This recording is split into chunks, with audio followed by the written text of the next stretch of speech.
Hola a todos, bienvenidos a Pelagudos, yo soy Michael Calderón. Yo soy Fátima Tocho y el día de hoy vamos a hablar de terror. Así es, porque el terror es uno de los géneros favoritos de mucha gente, ya sé que hemos hablado antes de esto, pero es porque los estudios están tan entusiasmados con este género y con la respuesta de la gente que dicen, sí, bueno, una película funciona, démosle platita. 20 más. Entonces, Annabelle se viene, Annabelle 2, que es el spin-off del Conjuro, así que vamos a ver primero el tráiler y de ahí seguimos con el tema.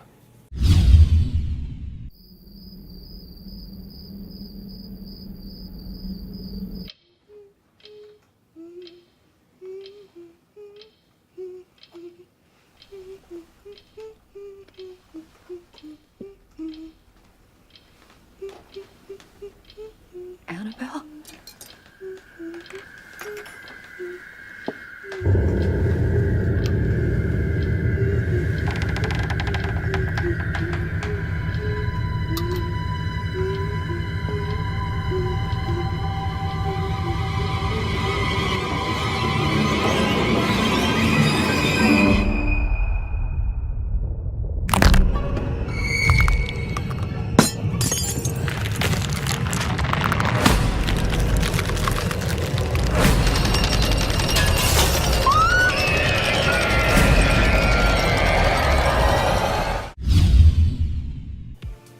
Bueno, vamos, sagas de terror. Ya hemos llegado a un punto en que hay spin-off del spin-off Sí, del y la spin-off. secuela, y la precuela y todo.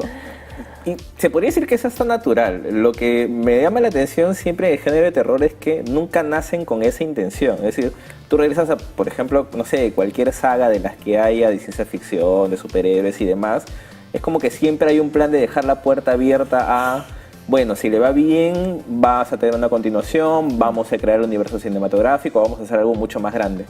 Pero en terror nunca queda esa sensación. Si queda esa sensación, funcionó bien la primera película, ya, haz una segunda, que se llame igual, que tenga de repente uno de los actores, ya, no convencemos al director, ¿qué importa? Otro. Entonces, ya, ponme otro. Entonces, muchas de las sagas de terror que hoy conocemos nacieron de esa manera, ¿no? O sea, de una manera un poco deforme. Y probablemente por eso sea que muy poca gente recuerda que, por ejemplo, Tiburón tiene secuelas. Tiene hasta 4 secuelas. Ninguna con Spielberg.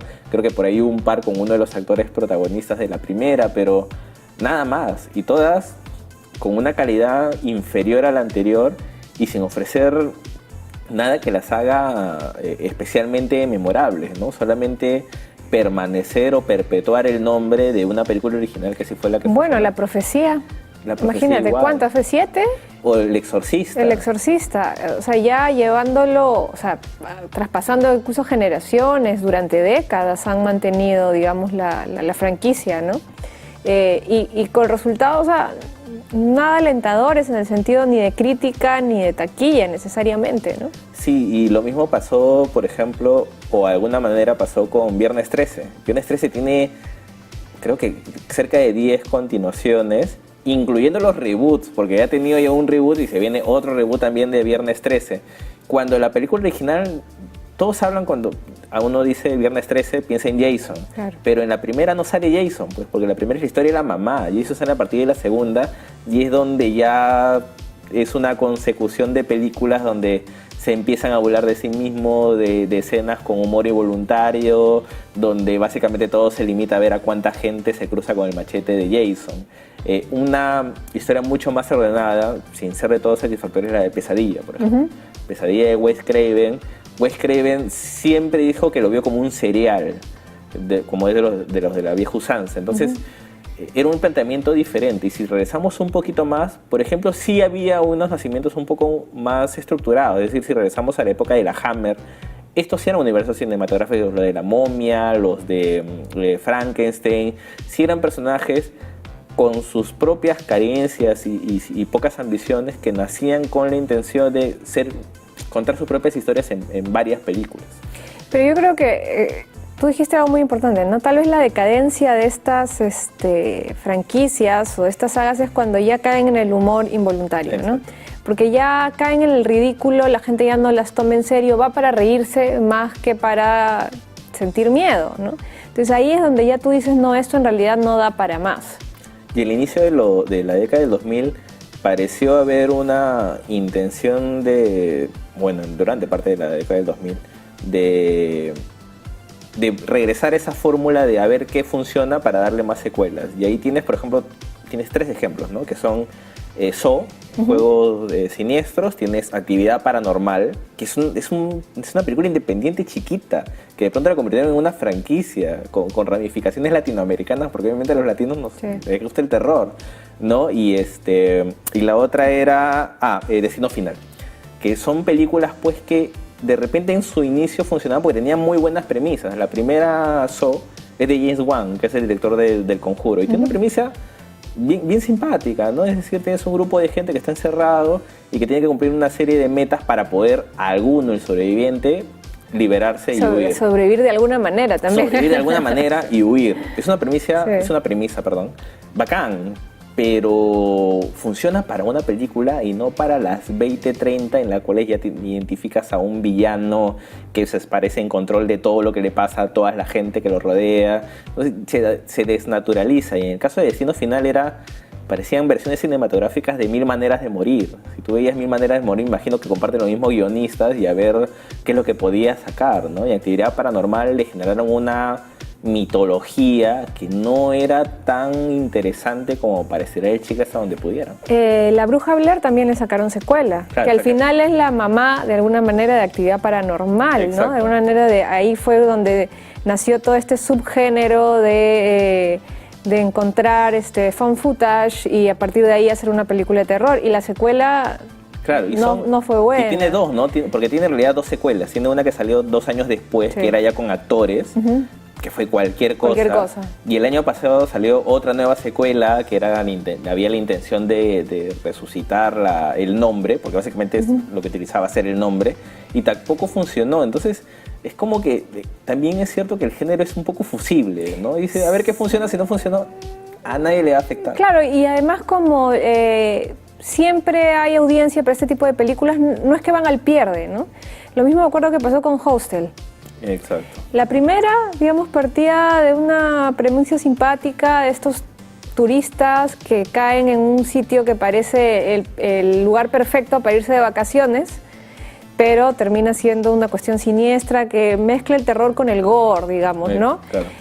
La primera bien, la segunda, pero se fueron hasta la cuarta, creo, y ya, digamos, se desgasta. Son géneros formatos que se desgastan tal vez rápido, ¿no? Y que suelen maltratarlos, porque cuando una vez ya esas películas tú ya sabes que a partir de la segunda o la tercera no funciona, terminan en el mercado de video o terminan en servicios de streaming sin haberse estrenado en cines, con muy poco interés por contar algo que amerite formar parte de la experiencia cinematográfica con la cual nació, ¿no? Es decir, tiene mucho de fusible, de género como para ser maltratado.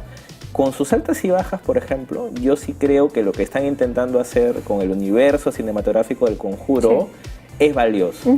Porque para comenzar, tienes a una cabeza visible de todo, que es James Wan. Las 2 primeras películas del Conjuro, la primera sobre todo, son muy buenas. Bueno, y buenos actores además. Tiene buenos actores.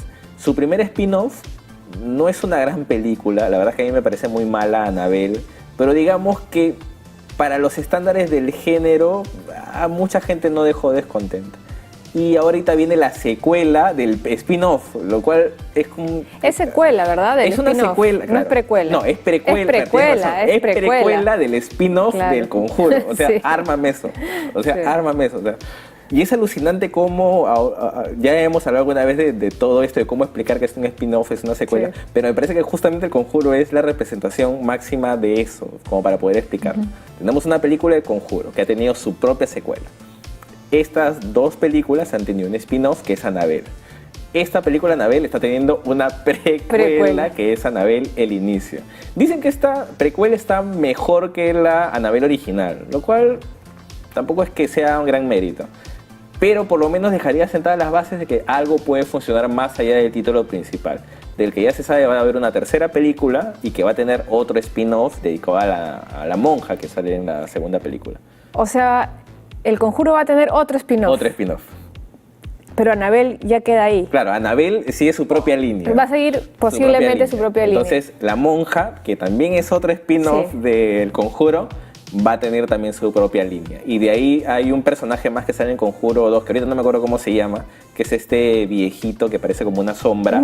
Ya, él también va a tener su propio spin-off. Entonces el universo cinematográfico se va expandiendo. Se va expandiendo, ¿no? Se va expandiendo y cada una de las películas de este universo cinematográfico va a tener sus propias secuelas o precuelas. Entonces, digamos que quieren hacer algo mucho más estructurado, porque por lo menos tienen una cabeza visible, que es algo que sí los diferencia de otros ejemplos que hemos dado, ¿no? O sea, en el caso de Actividad Paranormal sí tenía una cabeza visible, pero no parecía muy interesado en expandir la propuesta más allá del found footage. O sea, que básicamente Actividad Paranormal es eso, o sea, no tiene algo más. Y lo mismo repetidas veces, ¿no? Exacto, no hay algo más que lo haga destacar. Ahorita Universal va a intentar, no le he ido muy bien con La Momia, pero se supone que regresan Frankenstein, se supone que regresa El Hombre Invisible, entonces ellos también van a hacer un intento de crear un universo cinematográfico, pero a ver qué características. Claro, pero como lo habíamos hablado, va más para el lado de acción que de terror en sí, ¿no? Aparentemente. Porque La Momia era ese tipo de película, pero como La Momia no caminó bien, de repente las otras tiran más para el terror. O sea, es un poco complicado ahorita saber qué es lo que están en realidad pensando o si esto era una prueba y error.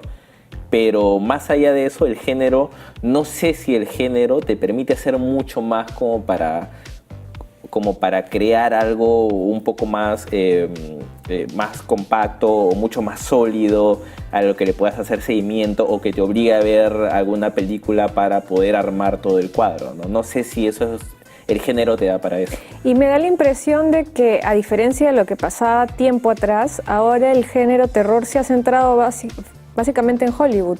Sí. Me parece que ya lo que antes eran las grandes películas de terror europeas, alemanas, italianas, que incluso ya se iban al gore, ya como que hay menos y se ha centrado todo en Hollywood. Sí, porque Hollywood lo ve rentable y mientras lo vea rentable va a seguir sacando películas, de repente no muy caras, salvo unas pocas excepciones como estas, las del Conjuro.